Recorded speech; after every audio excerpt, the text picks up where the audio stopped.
ನಮಸ್ಕಾರ ಸ್ನೇಹಿತರೆ, welcome back to MRL study studio ಚಾನಲ್ಗೆ ತಮಗೆಲ್ಲರಿಗೂ ಸ್ವಾಗತಿಸುತ್ತಾ ಇವತ್ತಿನ ತರಗತಿಯಲ್ಲಿ ದೈಹಿಕ ಶಿಕ್ಷಣ ಶಿಕ್ಷಕರೊಂದು ಪಠ್ಯಕ್ರಮಕ್ಕೆ ಸಂಬಂಧಪಟ್ಟಂತಹ ಅನಾಟಮಿ ಈ ಒಂದು ಅನಾಟಮಿ ಅನ್ನೋದು ಒಂದು ದೈಹಿಕ ಶಿಕ್ಷಣದ ಒಂದು ಪಾಠ ಆಗಿರ್ತೈತೆ. ಇಲ್ಲಿ ದೈಹಿಕ ಶಿಕ್ಷಣದ ಒಂದು ಪಠ್ಯಕ್ರಮದಲ್ಲಿ ಅಲ್ಲಿ ಸೈಕಾಲಜಿನೂ ಬರುತ್ತೆ, ಶರೀರ ರಚನಾಶಾಸ್ತ್ರ ಬರುತ್ತೆ, ಮತ್ತು ಆರೋಗ್ಯ ಶಿಕ್ಷಣ, ಹೆಲ್ತ್ ಎಜುಕೇಷನ್ ಅಂತ ಕರಿತೀವಿ, ತಂತ್ರಜ್ಞಾನ, ಮನೋರಂಜನೆ, ಈ ರೀತಿ ಹಲವಾರು ಪಾರ್ಟ್ಸ್ಗಳಿದ್ದಾವೆ. ಈ ಒಂದು ತರಗತಿಯಲ್ಲಿ ನಾನು ಏನು ಮಾಡ್ತಿದ್ದೀನಿ ಅಂದರೆ ಅನಾಟಮಿ ಅಂದರೆ ಶರೀರ ರಚನಾಶಾಸ್ತ್ರ ಒಂದು ವಿಷಯಕ್ಕೆ ಸಂಬಂಧಪಟ್ಟಂಥ ಒಂದು ತರಗತಿಯನ್ನು ಮಾಡ್ತಾಯಿದ್ದೀನಿ. ಈಗ ಅನಾಟಮಿ ಏನು ಮಾಡ್ತೀನಿ ಅಂದರೆ ಕಂಟಿನ್ಯೂಟಿಯಾಗಿ ಮಾಡ್ತಾ ಹೋಗ್ತೀನಿ. Anatomy full syllabus wise complete ಮಾಡಿದ ಮೇಲೆ ಇವಾಗ ನೆಕ್ಸ್ಟ್ ಟಾಪಿಕ್ಕಿಗೆ ಹೋಗೋಣ. ಇಲ್ಲಿ ಗಂಟ ನಾನು ಏನು ಮಾಡಿದ್ದೀನಿ ಅಂದರೆ ದೈಹಿಕ ಶಿಕ್ಷಣಕ್ಕೆ ಸಂಬಂಧಪಟ್ಟಂಥ ಇತಿಹಾಸ, ತತ್ವಜ್ಞಾನಿಗಳ ಕೊಡುಗೆ, ಹಾಗೆ ಪ್ರಾಚೀನ ಒಲಿಂಪಿಕ್ ಕ್ರೀಡೆಗಳು, ಆಧುನಿಕ ಒಲಿಂಪಿಕ್ ಕ್ರೀಡೆಗಳು ಎಲ್ಲದರ ಬಗ್ಗೆ ಸಂಕ್ಷಿಪ್ತವಾಗಿ ತಿಳ್ಕೊಂಡಿದ್ದೀವಿ. ಇವಾಗ ಅದು ಅಲ್ಲಿಗೆ ಆ ಒಂದು ಸಿಲೆಬಸ್ ಎಂಡ್ ಆಗ್ತೈತೆ. ಇನ್ನು ಗೇಮ್ಸ್ ಬಗ್ಗೆನೂ ಕೂಡ ಸ್ಟಾರ್ಟ್ ಮಾಡ್ತೀನಿ. ಈ ಒಂದು ಕಡೆ ಅನಾಟಮಿ ಸ್ಟಾರ್ಟ್ ಮಾಡ್ತೀನಿ, ಇನ್ನೊಂದು ಕಡೆ ಗೇಮ್ಸ್, ಈ ರೀತಿ ಸ್ಟಾರ್ಟ್ ಮಾಡ್ತಾ ಹೋಗೋಣ. ಯಾಕೆಂದರೆ ನೋಟಿಫಿಕೇಷನ್ ಆಗುತ್ತೆ ಅಂತ ಹೇಳ್ತಾ ಇದ್ದಾರೆ, ನೋಡೋಣ. ಆದರೆ ನಾವು ಯಾವುದಕ್ಕೊಂದು ಪ್ರಿಪ್ರೇಷನ್ ಮಾಡ್ಕೊಳ್ಬೇಕಲ್ಲ, ಹಾಗಾಗಿ ಒಂದು ಕಡೆ ಗೇಮ್ಸ್ ಹೇಳ್ತಾ ಇರ್ತೀನಿ, ಇನ್ನೊಂದು ಕಡೆ ಅನಾಟಮಿಗೆ ಸಂಬಂಧಪಟ್ಟಂಥ ಕ್ಲಾಸಸ್ ಮಾಡ್ತಾ ಹೋಗ್ತೀನಿ, ಇನ್ನೊಂದು ಕಡೆ ದೈಹಿಕ ಶಿಕ್ಷಣ ಪಠ್ಯಪುಸ್ತಕ ಏನು ಗೌರ್ಮೆಂಟ್ ಟೆಕ್ಸ್ಟ್ ಬುಕ್ ಇದೆಯೋ ಅದು ಒಂದು ಕಡೆ ಡೈಲಿ ಒಂದು 3 ಕ್ಲಾಸ್ ಮಾಡುವಂಥ ಪ್ರಯತ್ನವನ್ನು ಮಾಡ್ತೀನಿ. ಯಾಕಂದರೆ ಸಿಲೆಬಸ್ ನಮ್ಮದು ಕೂಡ ಹೆವಿ ಇರುವುದರಿಂದ ಸ್ವಲ್ಪ ಹೇಳ್ತಾ ಹೋದರೆ ಅದು ಮುಗಿಯೋದಿಲ್ಲ. ಹಾಗಾಗಿ ಡೈಲಿ ಒಂದು 3 ಕ್ಲಾಸ್ ಮಾಡೋಣ ಅಂತ ಅಂದ್ಕೊಂಡಿದ್ದೀನಿ, ನೋಡೋಣ ಏನಾಗುತ್ತೋ. ಇವತ್ತಿನ ತರಗತಿಯಲ್ಲಿ ಅನಾಟಮಿಗೆ ಸಂಬಂಧಪಟ್ಟಂಥ ಫಸ್ಟ್ ಕ್ಲಾಸ್ ಇದು. ಇದಕ್ಕಿಂತ ಮುಂಚೆ ಒಂದು ವಿಡಿಯೋ ಹಾಕಿದೆ, ಆಹಾರದ ಘಟಕಗಳು ಅಂಥೇಳಿ, ಅದು ಅನಾಟಮಿಗೆ ಯೂಸ್ ಆಗುತ್ತೆ, ಹಾಗೆ ಒಂದು ಇದಕ್ಕೂ ಯೂಸ್ ಆಗುತ್ತೆ, ಅದಕ್ಕೆ ಸಾಮಾನ್ಯ ಪತ್ರಿಕೆಗೆ ಕೂಡ ಯೂಸ್ ಆಗ್ತದೆ. ಹಾಗಾಗಿ ಆ ಕ್ಲಾಸ್ ಕೂಡ ನೋಡ್ಕೊಳ್ರಿ.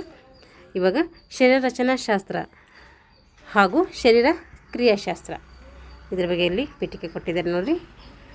ಅನಾಟಮಿ ಎಂಬ ಹೆಸರು ಅನಾಟೋಮ್ ಎಂಬುವಂಥ ಗ್ರೀಕ್ ಶಬ್ದದಿಂದ ಬಂದಿದೆ. ಅನಾಟಮಿ ಎನ್ನುವಂಥ ಪದ ಯಾವುದರಿಂದ ಬಂದಿದೆ ಅಂದರೆ ಅನಾಟೋಮ್ ಎನ್ನುವಂಥ ಗ್ರೀಕ್ ಶಬ್ದದಿಂದ ಬಂದಿದೆ. ಹಾಗಾದರೆ ಇದರ ಅರ್ಥ ಏನು? ಅನಾಟೋಮ್ ಅಂದರೆ ಅರ್ಥ ಏನು ಅಂತಂದರೆ ವಿಚ್ಛೇದನ ಅಂತ ಅರ್ಥ. ಅದು ಜೀವಿಯ ರಚನೆಯನ್ನು ಅಭ್ಯಸಿಸಲು ಅನುಸರಿಸುವ ಒಂದು ವಿಧಾನಕ್ಕೆ ಏನಂತೀವಿ ಅನಾಟೋಮ್ ಅಂಥೇಳಿ ಕರಿತೀವಿ. ಶರೀರದ ರಚನೆಯನ್ನು ಅಭ್ಯಾಸ ಮಾಡುವಂತಹ ಅಂಗಾಂಶಗಳ ಅಧ್ಯಯನದ ಒಂದು ಭಾಗಕ್ಕೆ ಏನಂತೀವಿ ಹಿಸ್ಟಾಲಜಿ ಅಂತೇಳಿ ಕರಿತೀವಿ. ಶರೀರದ ರಚನೆಯನ್ನು ಅಭ್ಯಾಸ ಮಾಡುವ ಅಂಗಾಂಶಗಳ ಒಂದು ಅಧ್ಯಯನದ ಭಾಗಕ್ಕೆ ಹಿಸ್ಟಾಲಜಿ ಅಂತೇಳಿ ಕರಿತೀವಿ. ಜೀವಕೋಶಗಳ ಅಧ್ಯಯನದ ಒಂದು ಭಾಗಕ್ಕೆ ಸೈಟಾಲಜಿ ಅಂತೇಳಿ ಕರಿತೀವಿ. ಜೀವಕೋಶಗಳ ಒಂದು ಅಧ್ಯಯನದ ಭಾಗಕ್ಕೆ ಏನಂತ ಕರಿತೀವಿ ಸೈಟಾಲಜಿ ಅಂತೇಳಿ ಕರಿತೀವಿ. ಜೀವಿಯ ಭ್ರೂಣದ ಬೆಳವಣಿಗೆಯ ಅಧ್ಯಯನದ ಒಂದು ಭಾಗಕ್ಕೆ ಎಂಬ್ರಿಯಾಲಜಿ ಅಂತೇಳಿ ಕರಿತೀವಿ. ಜೀವಕೋಶಗಳ ಅಧ್ಯಯನದ ಒಂದು ಭಾಗ ಸೈಟಾಲಜಿ, ಜೀವಿಯ ಭ್ರೂಣದ ಬೆಳವಣಿಗೆಯ ಒಂದು ಅಧ್ಯಯನದ ಭಾಗಕ್ಕೆ ಎಂಬ್ರಿಯಾಲಜಿ ಅಂತೇಳಿ ಕರಿತೀವಿ. ಹಾಗೆ ಸ್ನಾಯುಗಳ ಬಗ್ಗೆ ಅಧ್ಯಯನ ಮಾಡೋದಕ್ಕೆ ಮೈಲಜಿ, ಒಂದು ಅಧ್ಯಯನ ಶಾಸ್ತ್ರಗಳು ಏನು ಬರ್ತೈತೆ ಅದು ಒಂದು ಟಾಪಿಕ್ ಮಾಡ್ತೀನಿ. ಜೀವಕೋಶಗಳ ಅಧ್ಯಯನಕ್ಕೆ ಸೈಟಾಲಜಿ, ಹಾಗೆ ಜೀವಿಯ ಭ್ರೂಣ ಇರುತ್ತಲ್ಲ ಆ ಒಂದು ಭ್ರೂಣದ ಬಗ್ಗೆ ಅಧ್ಯಯನ ಮಾಡೋದಕ್ಕೆ ಎಂಬ್ರಿಯಾಲಜಿ, ಸ್ನಾಯುಗಳ ಅಧ್ಯಯನಕ್ಕೆ ಮೈಯಾಲಜಿ, ಹಾಗೆ ಸಂದುಗಳ ಬಗ್ಗೆ ಅಧ್ಯಯನ ಮಾಡೋದಕ್ಕೆ ಏನಂತೀವಿ ನಾವು ಆರ್ಥ್ರೋಪಾಲಜಿ ಅಂತೇಳಿ ಕರಿತೀವಿ. ಹಾಗೆ ಜ್ಞಾನ ಸಂಸ್ಥೆ ಬಗ್ಗೆ ಅಧ್ಯಯನ ಮಾಡುವಂಥ ಒಂದು ಭಾಗಕ್ಕೆ ನ್ಯೂರಾಲಜಿ ಅಂತ ಕರಿತೀವಿ. ನಡವಳಿಕೆ ಬಗ್ಗೆ ಅಧ್ಯಯನ ಮಾಡೋದಕ್ಕೆ ಎಕ್ಸಾಲಜಿ ಅಥವಾ ಅಕ್ಸಾಲಜಿ ಅಂತ ಕೂಡ ಕರೀತಾರೆ, ಎಕ್ಸಾಲಜಿ ಅಂಥೇಳಿ ಕರೀತಾರೆ. ನೆನ್ಪಿಟ್ಕೋಬೇಕು, ಎಲ್ಲದ್ರ ಮೇಲೂ ಒಂದೊಂದು ಕ್ವಶನ್ ಆಗ್ತವೆ, ನೆನ್ಪಿಟ್ಕೋಬೇಕು, ಯಾವ್ದು ಬೇಕಾದರೆ ಆಗ್ಬೋದು. ಇವಾಗ ಫಸ್ಟ್ನೇ ಅಧ್ಯಾಯ ಯಾವುದಂದರೆ ಜೀವಕೋಶ ಮತ್ತು ಅಂಗಾಂಶ. ಜೀವಕೋಶ ಸೆಲ್ಯುಲಾ ಎಂಬ ಪದವು ಲ್ಯಾಟಿನ್ ಶಬ್ದದಿಂದ ಬಂದಿದೆ. ಯಾವುದರಿಂದ ಬಂದಿದೆ? ಇದು ಲ್ಯಾಟಿನ್ ಪದದಿಂದ ಬಂದಿದೆ. ರಚನಾತ್ಮಕವಾದ ಕ್ರಿಯಾತ್ಮಕವಾದಂತಹ ಸಜೀವ ವಸ್ತುವಿನ ಮೂಲ ಘಟಕಕ್ಕೆ ಏನಂತೀವಿ ಜೀವಕೋಶ ಅಂತೇಳಿ ಕರಿತೀವಿ. ಏನಂತ ಕರಿತೀವಿ? ರಚನಾತ್ಮಕವಾದ ಕ್ರಿಯಾತ್ಮಕವಾದ ಸಜೀವ ವಸ್ತುವಿನ ಮೂಲ ಘಟಕವೇ ಜೀವಕೋಶ. ಇಲ್ಲಿ ಕೋಶಪೊರೆ ಇರುತ್ತೆ, ಕೋಶ ದ್ರವ ಇರುತ್ತೆ, ಮಧ್ಯದಲ್ಲಿ ಕೋಶ ಕೇಂದ್ರ ಕೂಡ ಇರ್ತೈತೆ. ಹಾಗಾದರೆ ಕೋಶಪೊರೆ ಅಂದ್ರೇನು? ಕೋಶ ದ್ರವದ ಸುತ್ತಲಿರುವಂತಹ ಒಂದು ತೆಳುವಾದಂಥ ಪೊರೆಗೆ ಏನಂತೀವಿ ಕೋಶ ಪೊರೆ ಅಂತೇಳಿ ಕರಿತೀವಿ. ಇದೊಂದು ಕೋಶ ಅಂತ ತಿಳ್ಕೊರಿ. ಇದೇನು ಪೊರೆ ಇರುತ್ತಲ್ಲ ಇದಕ್ಕೆ ಏನಂತೀವಿ ಕೋಶ ಪೊರೆ ಅಂತೇಳಿ ಕರಿತೀವಿ. ಇದು ಸೂಕ್ಷ್ಮಾಣುಗಳನ್ನು ಏನು ಮಾಡ್ತೈತಿ ರಕ್ಷಣೆ ಮಾಡ್ತೈತಿ. ಬೇಡವಾದ ವಸ್ತುಗಳನ್ನು ಹೊರಸಾಗಿಸಲು ಕೂಡ ಏನು ಮಾಡ್ತೈತಿ ಸಹಾಯ ಮಾಡ್ತೈತಿ. ಕೋಶ ಕೇಂದ್ರ ಜೀವಕೋಶದ ಮುಖ್ಯವಾದಂಥ ಅಂಗ ಕೋಶ ಕೇಂದ್ರವಾಗಿರ್ತೈತಿ. ಇದರ ಒಳಗಡೆ ಏನಿದೆ ಕ್ರೊಮ್ಯಾಟಿನ್ ಎಂಬ ತಂತುರೂಪಿ ವಸ್ತು ಇದೆ. ಇದರ ಒಳಗಡೆ ಏನಿದೆ ಕೋಶ ಕೇಂದ್ರದ ಒಳಗಡೆ ಕ್ರೊಮ್ಯಾಟಿನ್ ಅನ್ನುವಂತಹ ತಂತುರೂಪಿ ವಸ್ತು ಕಂಡುಬರ್ತೈತೆ. ಇವಾಗ ಅಂತರ್ ಪ್ರದ್ರವ್ಯ ಜಾಲಕ ಕೋಶ ದ್ರವದ ಆಂತರಿಕ ಪೊರೆಗಳ ವ್ಯೂಹ ಏನಿರ್ತೈತೆ ಜಾಳಿಗೆ ರೂಪದಲ್ಲಿ ಇರ್ತೈತಿ. ಕೋಶ ದ್ರವದ ಆಂತರಿಕ ಪೊರೆಗಳ ವ್ಯೂಹ ಜಾಳಿಗೆ ರೂಪದಲ್ಲಿ ಕಂಡುಬರ್ತೈತಿ. ಈ ಜಾಳಿಗೆಯ ಮೇಲೆ ಮೈಕ್ರೋಸೋಮ್ ಮತ್ತು ರೈಬೋಸೋಮ್ ಜಾಳಿಗೆಯ ಮೇಲೆ ಏನು ಬರ್ತೈತೆ ಮೈಕ್ರೋಸೋಮ್ ಹಾಗೂ ರೈಬೋಸೋಮ್ ಎಂಬ ಕಣಗಳು ಕಂಡುಬರ್ತವೆ. ಏನು ಬರ್ತೈತೆ ಕೋಶದ್ರವದ ಆಂತರಿಕ ಪೊರೆಗಳ ವ್ಯೂಹ ಜಾಳಿಗೆ ರೂಪದಲ್ಲಿ ಇರ್ತೈತೆ. ಈ ಒಂದು ಜಾಳಿಗೆಯ ಒಳಗಡೆ ಏನು ಮಾಡ್ತೈತೆ ಮೈಕ್ರೋಸೋಮ್ ಮತ್ತು ರೈಬೋಸೋಮ್ ಕಂಡುಬರ್ತವೆ. ಆದ್ದರಿಂದ ಇವುಗಳನ್ನ ಏನು ಕಾಣ್ತೀವಿ ಒರಟಾಗಿ ಕಾಣ್ತವೆ. ಈ ಒಂದು ಕಣದಲ್ಲಿ RNA ಅಂದರೆ ರೈಬೋಸ್ ನ್ಯೂಕ್ಲಿಕ್ ಆ್ಯಸಿಡ್ ಹೆಚ್ಚಾಗಿರ್ತೈತೆ. ಇದು ಪ್ರೋಟೀನಿನ ಒಂದು ಸಂಯೋಜನೆಗೆ ಮಾಡ್ತೈತೆ ಸಹಾಯ ಮಾಡ್ತೈತೆ.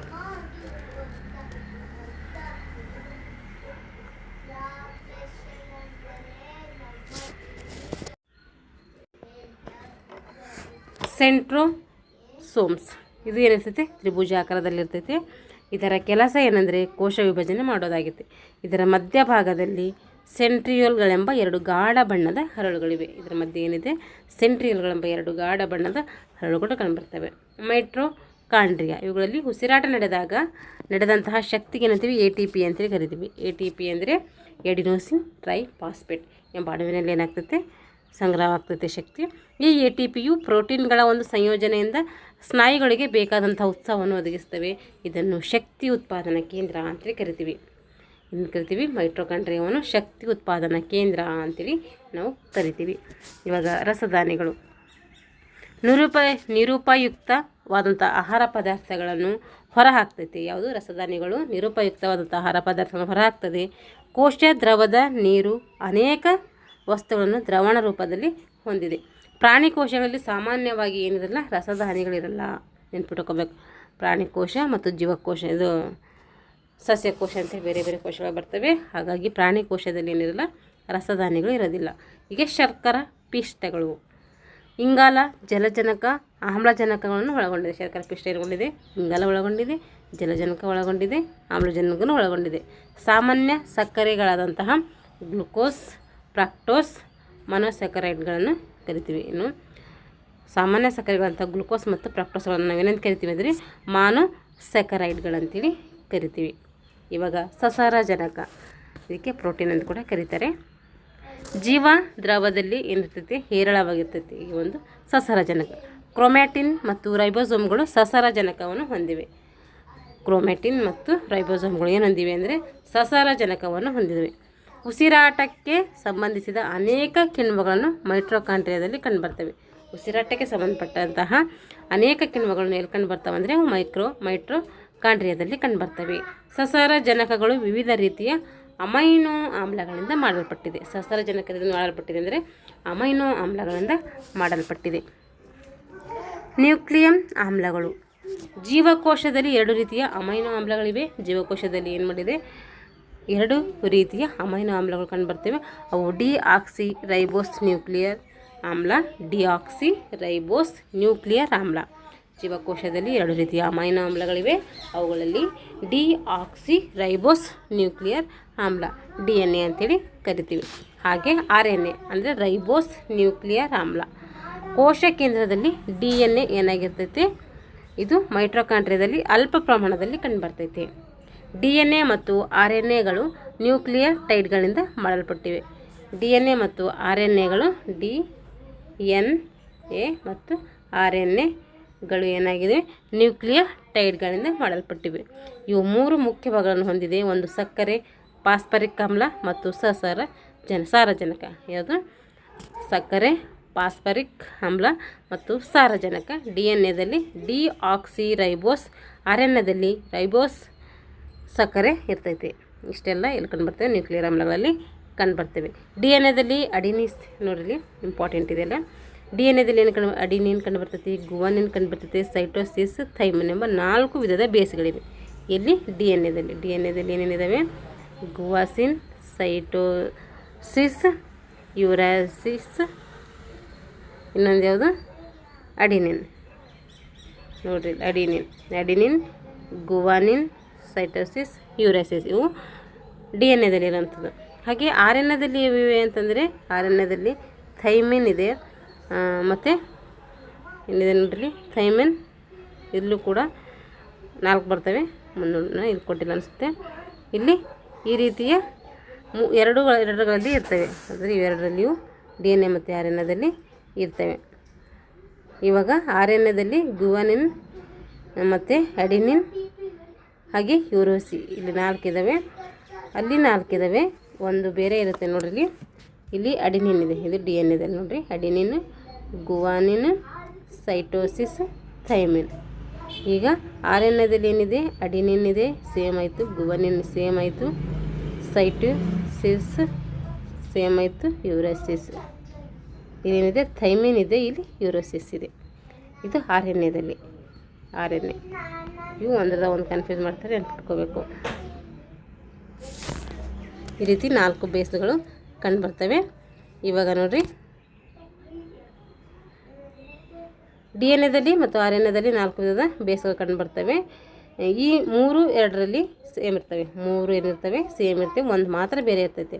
ಆದರೆ DNA ಥೈಮಿನ್ ಇರ್ತೈತೆ, RNA ಯುರಾಸಿಸ್ ಇರ್ತೈತೆ. 3 ಸೇಮ್ ಬರ್ತವೆ, ಒಂದು ಮಾತ್ರ ಬೇರೆ ಬರ್ತೈತೆ. ಒಂದು ಕ್ರೋಮ್ಯಾಟಿನ್ ತಂತು, ಒಂದು ಕ್ರೋಮೋಜೋಮ್ ಆಗ್ತೈತೆ. ಒಂದು ಕ್ರೋಮ್ಯಾಟಿನ್ ತಂತು ಇದೆ ಅಂದರೆ ಅದು ಒಂದು ಕ್ರೋಮೋಜೋಮ್ ಆಗ್ತೈತೆ. ಕ್ರೋಮೋಜೋಮ್ ಅಂದರೆ ಏನು ಅಂದರೆ ವರ್ಣಕಾಯ ಅಂತ ಅರ್ಥ. ಇದು ಸೈಕಾಲಜಿಯೆಲ್ಲ ನೋಡ್ತೀವಿ. ಮನುಷ್ಯರಲ್ಲಿ ಸಾಮಾನ್ಯವಾಗಿ 46 ಏನಿರ್ತವೆ ಕ್ರೋಮೋಜೋಮ್ಗಳಿರ್ತವೆ. 23 ಜೊತೆ ಸೇರಿದರೆ 46. ದೇಹದ ಕೋಶಗಳ ದ್ವಿಗುಣಿತ ಸಂಖ್ಯೆಯ ಕ್ರೋಮೋಜೋಮ್ಗಳನ್ನು ಹೊಂದಿರ್ತೈತೆ. ಪುಲೆ ಕ್ರೋಮೋಜೋಮ್ ಸೆಂಟ್ರಿಮಿಯರ್ ಎಂಬ ಒಂದು ಚಿಕ್ಕ ಕಾಯವನ್ನು ಹೊಂದಿರ್ತೈತೆ. ಒಂದು ಕೋಶ ವಿಭಜನೆ ಸಮಯದಲ್ಲಿ ಕ್ರೋಮೋಜೋಮ್ಗಳ ಚಲನೆಯಲ್ಲಿ ಪಾಲ್ಗೊಳ್ತವೆ. ಹೆಣ್ಣು ಮಗು ಆಗಿದೆ ಅಂದರೆ ಅದು XX ವರ್ಣತಂತು ಸೇರಿದರೆ ಹೆಣ್ಣು ಮಗು ಆಗ್ತೈತೆ. XY ವರ್ಣತಂತು ಏನಾದರೂ ಸೇರಿದರೆ ಅದು ಏನಾಗ್ತೈತೆ, ಗಂಡು ಮಗು ಆಗ್ತೈತೆ. ಇಲ್ಲಿ ಲಿಂಗ ಎದರಿಂದ ನಿರ್ಧಾರ ಆಗುತ್ತಂದರೆ ಗಂಡಿನಿಂದ ಲಿಂಗ ಏನಾಗ್ತೈತೆ, ನಿರ್ಧಾರ ಆಗ್ತೈತಿ. ಇವಾಗ ಕೋಶ ವಿಭಜನೆಯಲ್ಲಿ ಮುಖ್ಯವಾಗಿ ನಾವು 2 ಪ್ರಕಾರಗಳನ್ನು ನೋಡ್ತೀವಿ. ಒಂದು ಮೈಟೋಸಿಸ್, ಇನ್ನೊಂದು ಮಿಯಾಸಿಸ್. ಮೈಟೋಸಿಸ್ ಇದು ಪ್ರೊಪೇನ್, ಮೆಟಾಫೇಸ್, ಅನಾಫೇಸ್, ಟೆಲೋಫೇಸ್ ಎಂಬ 4 ಹಂತಗಳಲ್ಲಿ ಕಂಡುಬರ್ತೈತೆ.